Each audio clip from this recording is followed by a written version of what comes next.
Hello, everybody. Welcome to another episode on Boundary Line Podcast. My name is Dylan Pink. I've got Sheldon Doherty on the show with me, and we are back with some more cricketing action. There's so much that's going to happen now in the next few weeks, and it's World Test Championship time. Enough of the T20, enough of the IPL. Now let's focus on some real cricket, which is Test.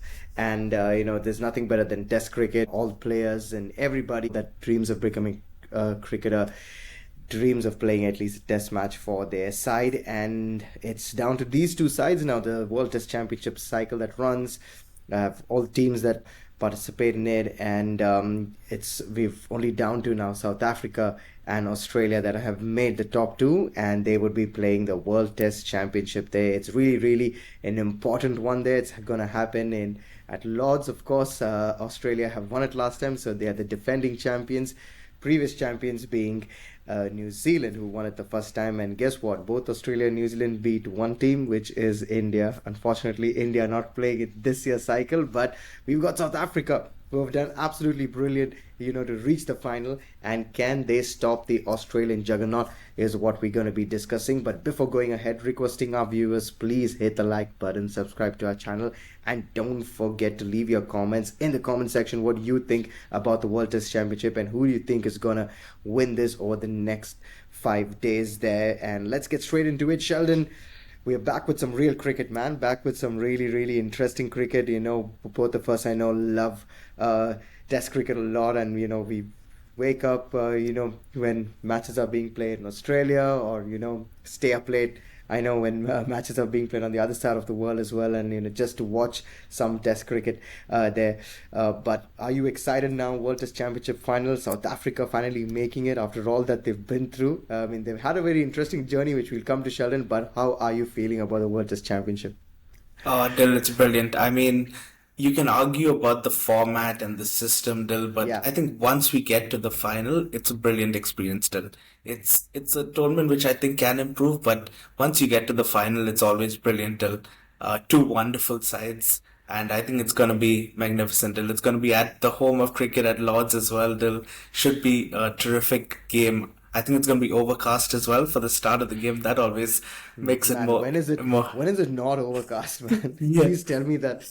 Yeah, should make it very interesting. Still, and yeah, two big sides. Still, Australia, of course, Australia in a World Test Championship final. Still, I mean, Australia always in these finals. But yeah, South Africa, still, everyone's favorite second team, right? South Africa. Can they get over the line? Still, can they finally get past, that final hurdle? We're going to see in the next few days, still, but should be brilliant. Yeah, the best format, to be ever played. And, both of us love Test cricket, like we said there. So, Sheldon, let's get into the teams now. I know we've got the confirmed 11 for both there. So, I'll read out the one for South Africa, and then you can read out the one for Australia as well there. Sure. So, let's go with South Africa. They're Aiden Markram, Ryan Rickelton, Wayne Mulder, Temba Bavuma, of course, the captain there, Tristan Stubbs, David Bedingham, Kyle Verdennen, Marco Jansen, Keshav Maharaj, Kagiso Rabada, and Lungi Ngidi. That's a solid side, Sheldon. They've done really well there. And what about Australia, Sheldon? Some changes, some surprises, I hope, or not? For Australia, I mean, Khawaja at the top. The surprise, though, Marnus Labuschagne opening with Khawaja. Another surprise at number 3, Cam Green is batting at 3. I can't Four, believe he's back. Yeah, Cam yeah, Green, finally. 4 and 5, no surprise, though, Till. That's the two stalwarts. You have Steve Smith, GOAT. Travis Head at 5, another crazy player. 6, you have Bo Webster. 7, Carey returns to Lords, the scene of one of his most famous days still. And then that fabulous foursome still. I mean, the best quartet, I think, in world cricket. I mean, Hazlewood, Cummins, Starc, and Lyon still. Absolutely brilliant to round off that team. Oh yes, what an interesting team this is. Australia in a final, man. They can't do anything wrong. Very rarely have they lost in the finals, Sheldon, and Yeah. especially in the recent past, if you're talking about it, if they reach the final, they make sure that they get over the line there. And I'm really surprised, Sheldon, by Cam Green, at number 3, and Marnus Labuschagne opening there. So let's get into Australia first, because they are the defending champions there. What do you think about Marnus opening? Really, it shouldn't have been Sam Costas, or should have not been? Should they have gone with someone else more experienced? Yeah, I mean, when you look at that, Australia have kind of been beating around the bush with who opens. I mean, Yeah, they tried Smith for a bit, which I feel like doesn't work. Steve Smith at number four is just set in stone. They tried him for a bit. Then obviously Constas came in for the India series, and we all know Dill. He lit it up, didn't he, Dill, on and off the field? I mean, with some of what he was doing. And yeah, I feel it's kind of harsh that they took Constas out of the firing line there. And let's not forget, Dill, Marnus hasn't been able to buy a run for a while now.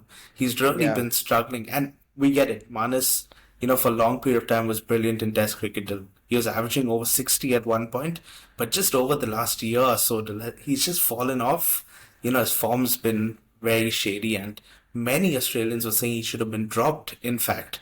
But it kind of feels that they created two holes by putting him at the top because he's not an opener, Dill, and he's opening there. And then you have to even push Cam Green to number three Yeah, when that's not his natural position. I think Cam Green's an excellent player, Dill. Cam Green should play. He had a brilliant 100 in this World Test Championship cycle in New Zealand when they won the yeah. series there, which was just a magnificent 100 on a tough pitch still. And I think at four, he's 4 or 5 is his ideal position. Obviously, with Smith and Head, that's tough to fit him in there. But I think Cam Green in the middle order is a much better option. Number three seems a bit high. You want a specialist there. So I feel like they kind of messed that up. I personally would have gone with Constas maybe opening and would have put Green in that middle order, but not played Marnus given his form recently. But now saying that Marnus is going to hit 100 tomorrow, though. But Sheldon, I get your point. I get your point of what you're trying to make there. Marnus Labuschagne, of course, not a natural opener there, but he's got the experience, of playing in these big sort of games. He's got the experience of playing in England. I think because this is a one-off test, One right? off, yeah. It's not the best of three or best of five or something like that. Yeah. That these guys are going to play. It's a one-off test. It's a championship on the line there. But just keeping in mind Cam Green also there. I don't know if number three really suits. I get your point there. They want to play Cam Green, but where can they play him? Because Steve Smith, Travis Head need to bat at that order.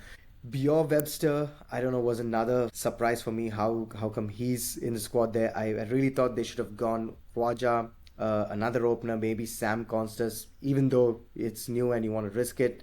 And then you would have played Marnus Labuschagne, then you had Steve Smith, Cam Green, Travis Head, Alex Carey, Yeah. Pat Cummins, and then just don't tinker too much with the thing there because Sam Constas has got 2-3 matches now under his belt, which is, I know, not a lot, but he's played a really good side there at home. I know, of course, there, so a lot can be spoken on that there, but I get it how Australia would have gone into this test match thinking they don't want to play the youngster and to try and just risk everything on the line there because if he gets out in both the innings pretty soon, Sheldon, it's done, right? Then you're Yeah. exposing Steve Smith already too early and Marnus, everybody there. So Yeah. that's the thing. And Bior Webster, Sheldon, what do you think about his inclusion in the team? Yeah, I mean, it's interesting. I know he played the last test match against India as well, and Yeah, I think they're playing him, from that. But it's interesting because, as you said, Dil, I think Cam Green would have been suited in that position. And that yeah, way you could have played Constas opening and you could have played Labuschagne at three, where everyone's in their natural position. But yeah, exactly. it's an interesting one. Maybe they wanted an extra bowling option, although with that four bowlers they have, I don't think you need You extra don't bowling you options. don't need any extra bowling options Yeah, with those four. Plus, you have there are other guys who can bowl as well, right? Cam Green is also there. yeah, If you're yeah, including Cam Green, then he surely can bowl. I know Manas can bowl a little bit yeah. also, Yeah. right? Yeah, I think it's an interesting call. I think he's been in great form though in Sheffield Shield. I think that's why he was picked for that last Test match as well. And obviously the form of Mitchell Marsh in Test cricket, was on the decline, and that's why he got dropped. Obviously he had a horrendous tour, against India as well, Dylan. By the end of Yeah, it, he couldn't buy a run. So Webster came in. Webster hit a 50 as well, Dylan, in that last Test match. So exactly. maybe you never know. Australia just find players from anywhere. Till Sunday he'll come in and he'll be a top number six. But yeah, I Ye- think that Australian team Dill is just so solid. I mean, but obviously with the people batting out of position, can that create a weakness somewhere? That's left to be seen, Dill. Yeah, a lot can be said about this, Sharon. An interesting squad, I should say. Really, really interesting, and they think they're risking it. Yeah, with the inclusion of Pure Webster and Manus opening, and let's see how that's going to go there. But your man is not in the squad, Sheldon. I'm really surprised your guy is not in the squad. Scotty Boland, Josh Hazlewood getting the nod over Scotty Boland. What do you think about that? Boland, man, I really feel for him because he does so well, when all these guys get injured. He comes in, Yeah. he does well, but then he doesn't get picked, Sheldon. He's not the natural go-to bowler for these big games. And why is that? Oh, Adil, I mean, he's the most unlucky cricketer on the planet, isn't he? It feels like whenever he comes, he gets man of the match as well, and he just racks up wicket after wicket Exactly. after wicket. And I don't remember him having a bad game, Dil. He's just come in and he's delivered every time. It's almost like, okay, whenever someone's injured, he's going to come in, he's going to do a job, he's going to fill, and he's going to bowl as well as they've bowled, and then he just goes out when they're back. It's super unlucky, Dil, but. Can you play him instead of Hazelwood, Dill? That's another thing. That's the I thing. mean, that's an issue. I mean, if it was any other seam attack, Dill, he would get in. He would get into most international teams still. He's Yeah. just unlucky that he's probably behind three of the greatest Australian seamers still of all time. They're right up there. And he's probably very unlucky he's playing in this era, Dill. Yeah, I think he's pretty unlucky, Sheldon. It's super bowler, very good, impeccable line and length, exactly like Josh Hazelwood there. Yeah. Can extract that extra bounce. Also, if there's enough in the surface there. But man, when you got Josh Hazelwood, you got Mitch Starc, and all these other guys in the team there, Pat Cummins. Who are you going to replace, man? You just got Yeah. to sit out there, right? But let's talk about Australia's road to the World Test Championship, Sheldon. Of course, their away games. I think they've done absolutely well there. 2-0 versus Sri Lanka was a cakewalk there. 2-0 again versus New Zealand. Oh, was good. But in the Ashes, Sheldon, we all know how that went. That was a riveting test series there. Always there. They drew that series there, and I think they retained the Yeah. Ashes also. But when they went home, of course, they drew versus West Indies. That was really surprising there. We all know how that test match went. The last test versus the West Indies there. So 1-all versus the West Indies, 3-0 a hammering for Pakistan, and 3-1 versus India, another hammering there, was recently concluded earlier this year. So what did you think, Sheldon, about the road, for them on the way to this World Test Championship? Oh, Adil, they've been brilliant, Australia. I mean, home and away, they've just showed why they're the top side, Dil, in world cricket. I mean, absolutely brilliant. They didn't drop a series in the entire World Test Championship as well.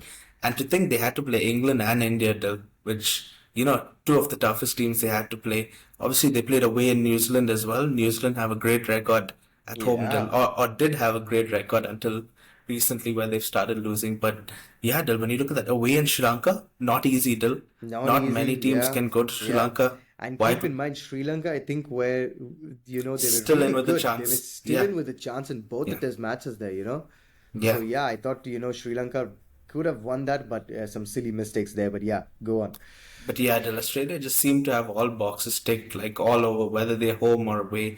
And I think that's where they've improved on this time around as well. Away from home, they've been as good, Dil, and yeah, they've just had a brilliant road. When you look at what was their key series, Dil, I thought their away win in New Zealand was very important.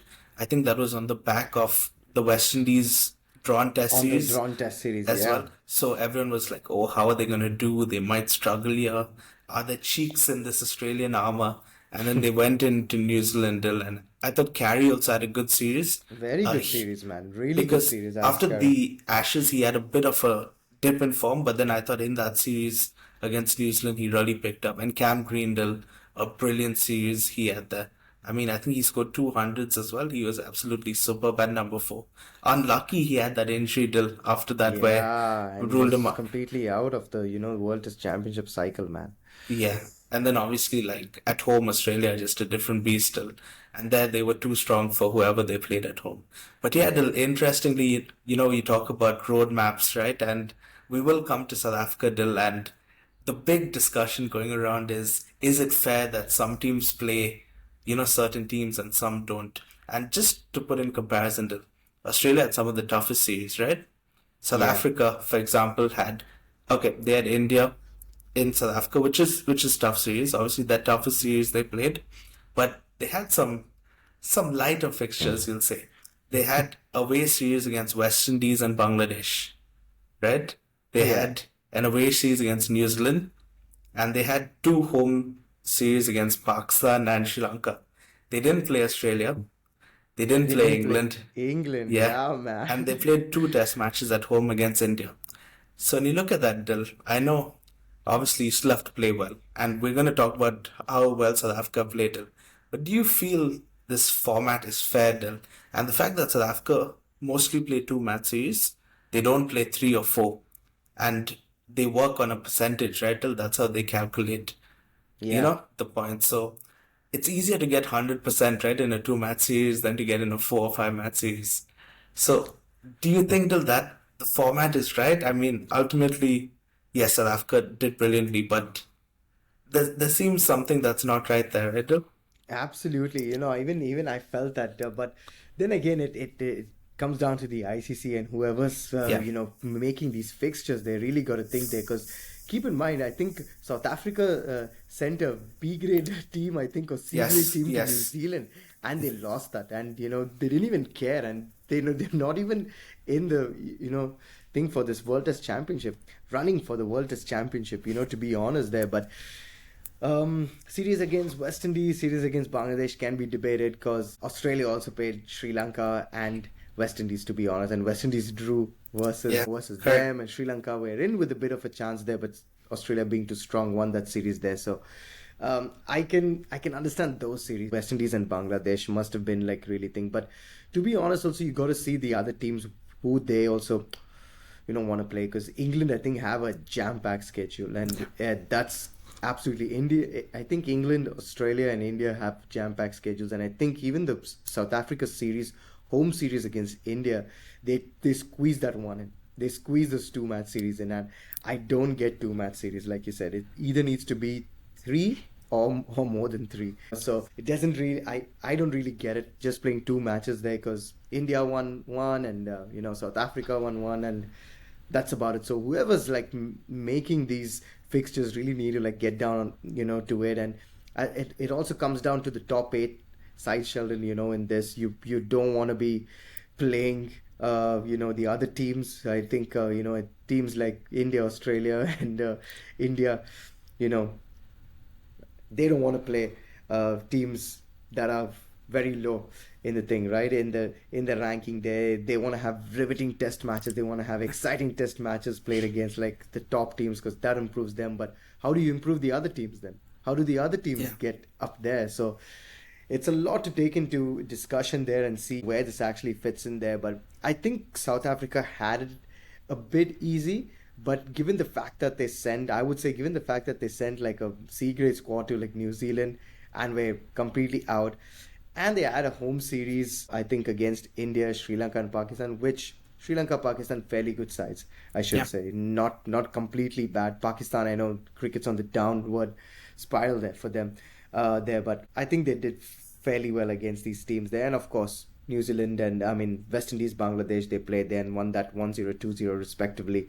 So I think it's okay there, but I think going ahead now, I think ICC and all the other boards, I think, need to sit together and be like, I think everyone needs to play everybody at least these many number of times, or we're going to have only the top six teams or something like play, like the top eight teams play, and it's going to be a four match series or five match series, whatever it is. They just need to get down to it, because two match series is just not done. Yeah, and I think Dil, also coming into the positives of it, I mean, this World Test Championship has been brilliant for South African cricket, Dil, when you look at it. I mean, Yeah, as you mentioned, Dil, the start was horrendous for them. First, they had the drawn series against India, and then that New Zealand horror show, Dil, where they had to yeah, send a C grade side. Obviously, that was because of the SA20, which was going on simultaneously with that series. So they yeah, wanted to have all the main guys playing because that was a big source of income for South African cricket when they needed it. So they yeah. needed all the players playing the SA20. And Neil Brandel, he might go on. He was captain of South Africa in that series still. Can you imagine Insanely enough, that? Neil Brand. I mean, yes. South Africa in three series still had three different captains. They had Elgar first for his farewell tour For his farewell, yeah. against India, then Neil Brand in New Zealand, and then Temba Bavuma Dil, who I want to speak about because he often gets criticized a lot, Dil, obviously, because, you know, he didn't have a great start to his career. He probably underperformed, but the way he's taken this side, and I thought he's led them brilliantly. He Yeah. hasn't lost a game as captain of South Africa in Test That's cricket as well. insane, man. That's That absolutely insane. I that's didn't know that stat. Yeah, that is insane. Dil. He took the team over when they went shambles. After that New Zealand tour, South African Test cricket was, pretty much down and out. Dil. They were last Yeah. in the World Test Championship, Exactly. They were and last. I remember that. Yeah. you talk about easy draws. Still, at that time, no game was easy for South Africa.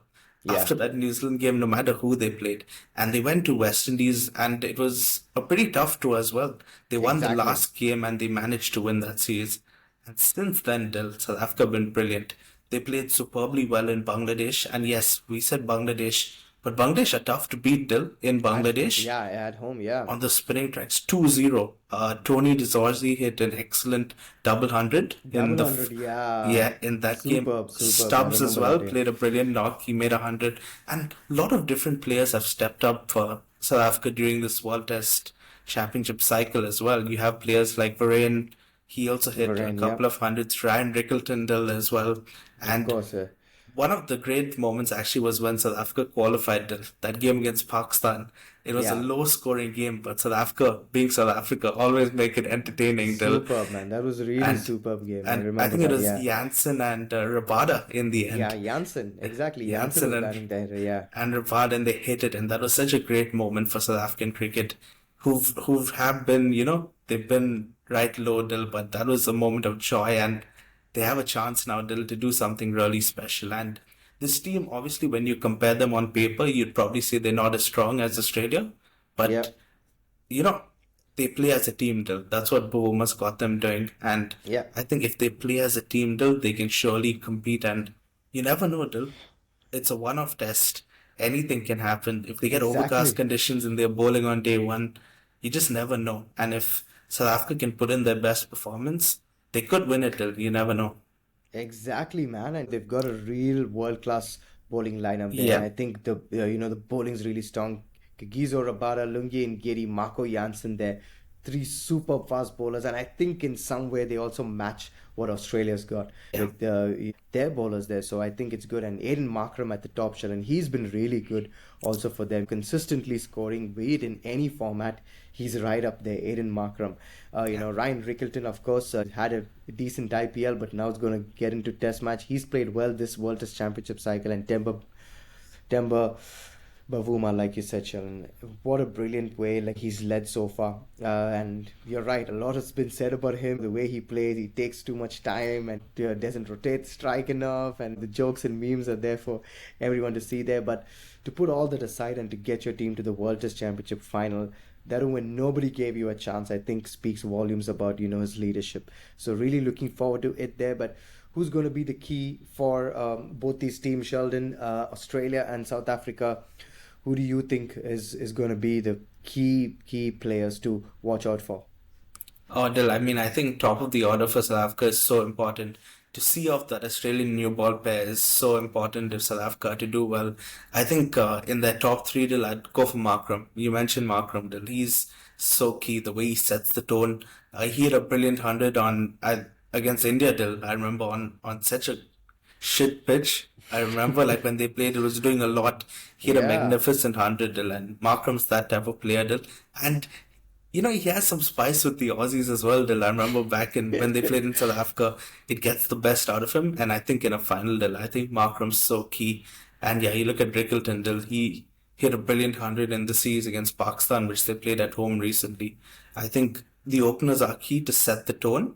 And they yeah, both, when they get going, can play fast as well, Dil. So if they can see off the new ball, I think they'll be key. And for Australia, Dil, I know I mentioned Marnus opening may be wrong, but I'm very intrigued to see how he goes. As you mentioned, Dil, he likes the big games. Marnus, yeah. whether the World Cup final, whether it's an Ashes test, where he comes in as a concussion sub, he just loves the big games, Marnus. So maybe, he'll be up for it and he might do well there. So yeah, I think Marnus is also key, Dil. Yeah, I'm really looking forward to this test match, man. I think a lot has been going on, and a lot of T20s, ODIs has been played now. So enough of all that. We're back to some action-packed test cricket there. So really looking forward to it. But the big question is, can South Africa get over the line this time? They've had some history with Australia. We all know that. And when these two teams played, even any format, be it T20s or even one days, even Test cricket, they've had some riveting test matches. So you think they're going to get over the line, or are they going to choke once again, Sheldon? Because it's a great attack, it's a great lineup, both sides. It's a one-off test. That's the only problem. Any team can win this, But what do you think? Oh, Dil, I mean, Australia versus South Africa in England, right? Is it 1999? All over again. I mean, Oh, my God, dude, Dil. I mean, as long as it there's all no run out happened here, at, man. It yeah, all happened here. yeah, as long as there's no run out in the end for South Africa, right, Dil? I mean, South Africa and these cricket tournaments still. I mean, it's heartbreak after heartbreak, right? Dil? How do South African fans pull themselves up, Dil, and how do they keep going through it? I I mean, really don't know, man. I really it's don't know how crazy. they like put up with all this, because the history, the amount of stuff Yeah, that happens to them each and every time in these big tournaments is yeah. insane. Yeah, Dylan. I really hope South Africa can get over the line. Dylan. I just want to see Yeah, them win that trophy in the end, get the monkey off their back, Dylan, yeah, because you can tell it is frustrating for them as well, because yeah, they don't want to mention choke, or they don't want to mention that, they have this voodoo there, but it keeps being brought up. And you can see with the players, they want to get over the line, Dylan. And yeah. it's almost like that also prevents them from playing their best because there's so much pressure on them, Dylan. Maybe it'll help that it's a 5 day game. It's not a one, it's It's not not a one one day off. or something. So it might help where, you know, they can, do their jobs like normally. It's a test match, it's 5 days. They can treat it as a normal game. So maybe that'll help. But yet, the start is so important for South Africa, I feel. You can't get blown away on day one. I think stay in the game, compete for as long as possible, and anything can happen. And both these two sides still have won their last test at Lords. Both these two sides, by the way. So you never know. What about you, Dil? What do you feel though? Australia favorites? Are they too strong, or can South Africa pull one over? Man, Australia always favors going into any Yeah, final. of course. I'll say that. I'll say that. Yeah, as Yeah. much as I love and I want South Africa to win this, I think Australia still favors just because of the confidence that they go into, and Yeah. the kind of mentality that they have to play these finals. And you look at that Australian squad, then you see how many people have played a final and played a big match there. It's absolutely insane, right? And pick any format, you've got like at least four to five, six guys that have played the finals there. So it's insane, just from that standpoint itself there, and just the confidence that they come into every game, the way they, not sledge there, but the way they counter attack also sometimes I feel is absolutely brilliant. You'll get that one guy who will just stand in the way and do it. It was Travis Head last time, versus Yeah. India in that World Test Championship, where he was having a decent time in the World Test Championship cycle there, but come the final, that big game at Lords, and he just took apart India. So you never know what can happen there, but I'm hoping for South Africa to put up a fight and to get the monkey off their back, like you said, because it's been heartbreak after heartbreak every time these guys reach a major tournament final, and really want them to do well. And the batting is key there for them against that Australian bowling lineup.